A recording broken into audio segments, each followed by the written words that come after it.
त्यस्ता योगीहरूको, त्यस्ता सन्तहरूको धेरै खाँचो छ।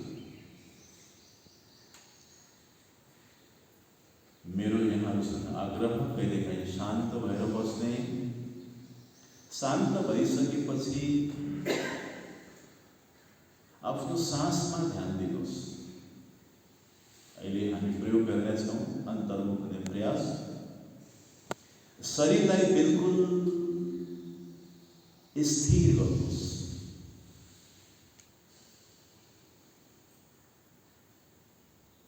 शरीरलाई बिल्कुल स्थिर गर्नुहोस्। कुनै पनि अवस्थामा आँखा नखोल्ने, कुनै पनि अवस्थामा शरीरको कुनै अङ्गलाई परिचालित नगर्ने,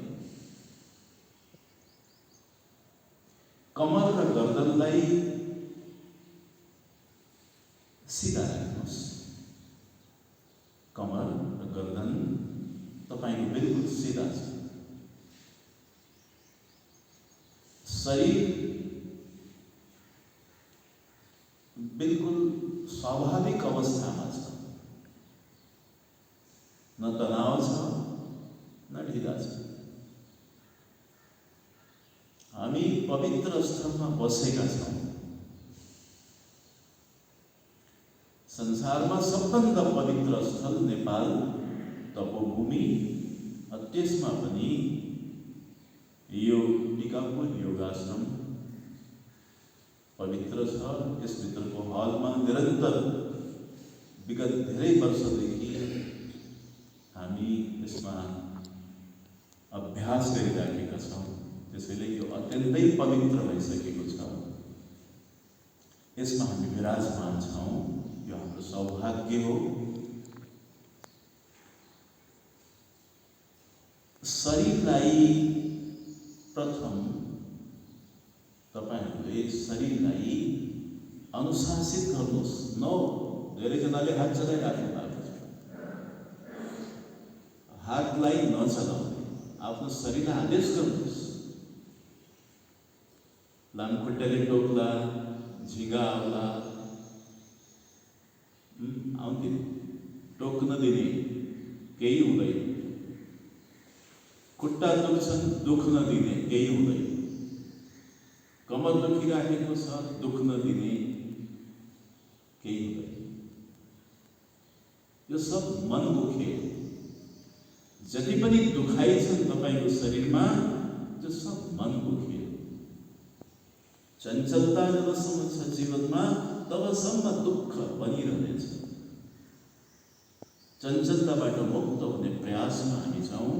त्यसैले शरीरलाई सर्वप्रथम स्थिर गर्ने प्रयास गर्नुहोस्।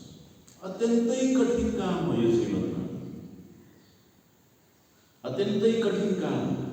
यसमा अभ्यास छैन। पहिले प्रथम आफ्नो शरीरलाई स्थिर बनाउनुहोस्।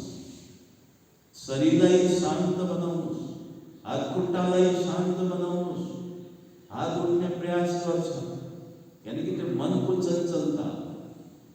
खुट्टा हल्लिने प्रयास गर्छ, त्यो मनको चञ्चलता।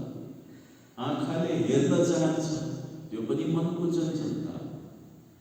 अलि दुख्यो, अलि हल्ला, शरीरलाई अलिकता हल्लायो भने चाहिँ, अलिकता सिधा गरे भने चाहिँ भनेर मनभित्रबाट उदण्ड भएर तपाईलाई आदेश गर्छ।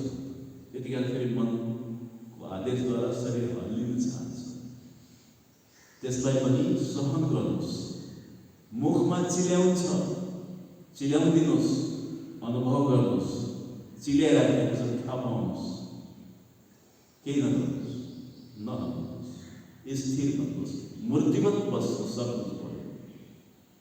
जस्तो मूर्ति हुन्छ, केही गर्दैन, बुद्ध जस्तै शान्त, विशाल शान्ति, अद्भुत शान्ति।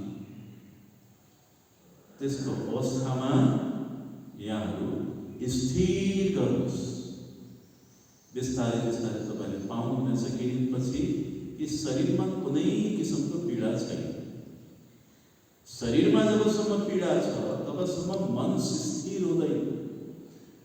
मनको स्थिरताको लागि